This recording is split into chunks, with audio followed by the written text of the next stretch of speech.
Well, recently I spoke to Tom Lix, founder and CEO of Cleveland Whiskey, about those U.S. tariffs. I asked him how they've impacted his business. You know, we've been growing at a pretty steady pace. We shipped our first bottles in March of 2013, and we were exporting into Europe for a couple of years and really had just started exporting into China when the discussion of the tariffs occurred. And that has put a damper on our business considerably. I think we're impacted by 15 to 20% of our revenue has been cut off because of these tariffs. You mentioned the trickle-down effect, not just on employees, but obviously customers and the broader community. What sort of impact are you seeing there? Well, I think it's going to impact us in a lot of ways. Just, thinking about my business alone, I see it's already having an impact on the cost of things like bottles and labels and corks and things we get from around the world. I mean, we're talking about China, but the fact of the matter is this has implications around the world. We're in a world market. I happen to make a product that is in demand around the world, and now because of these tariffs, we simply can't sell it. And that to me is just ridiculous. And we actually saw that Cleveland Whiskey was named Whiskey Distillery Innovator of the Year. How much harder is it to try and innovate and take some of these creative risks when you have that backdrop of these tariffs hanging over you?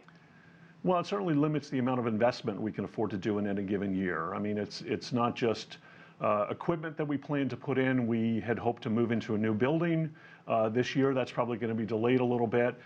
Certainly new hires. There were people that I was ready to hire and we simply couldn't make the offers.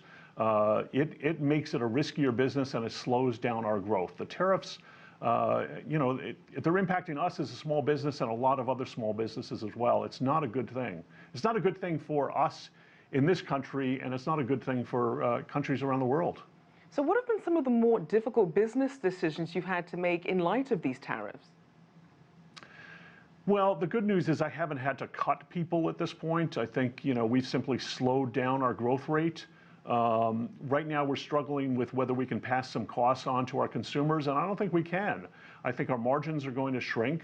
That reduces our profitability. It's going to make it a little harder for us to raise money for future funding rounds. And I think we have yet to see the full implications of what the tariffs will be. Now, at a certain point, we thought that things seemed to be moving in a positive direction, then there was a bit more friction. How much longer, if this does keep going on for, say, another 5-6 months, how do you see this affecting your business in the longer term? It slows us down considerably. We're a small business and growth is important. The things we want to do, the new products we want to release, none of that will occur. And it's not just, okay, if we get rid of the tariffs or we change the nature of the tariffs in the next 5 or 6 months, that's great. But I think it will take years to recover. We had been talking with distributors in China for a number of years, gradually building trust and a rapport and a friendship.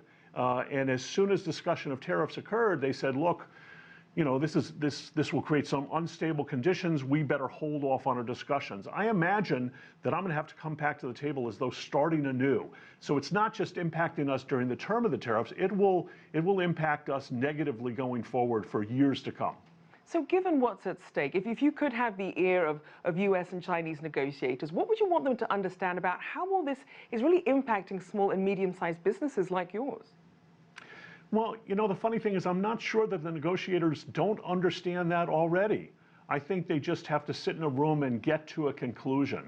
Unfortunately, I think some of this it's not necessarily a rational discussion.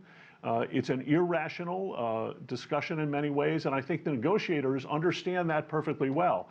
The question is whether the administration, and I can only speak for this side, whether the administration understands that and is willing to say, you know what, it's time to settle this. It's time to come to a conclusion. And maybe we don't get exactly what we want, but in a good negotiation, everybody should come away from the table feeling like they got something but didn't get everything. And that's a fine conclusion to reach. The negotiators, I think, understand that. The question is whether the politicians do.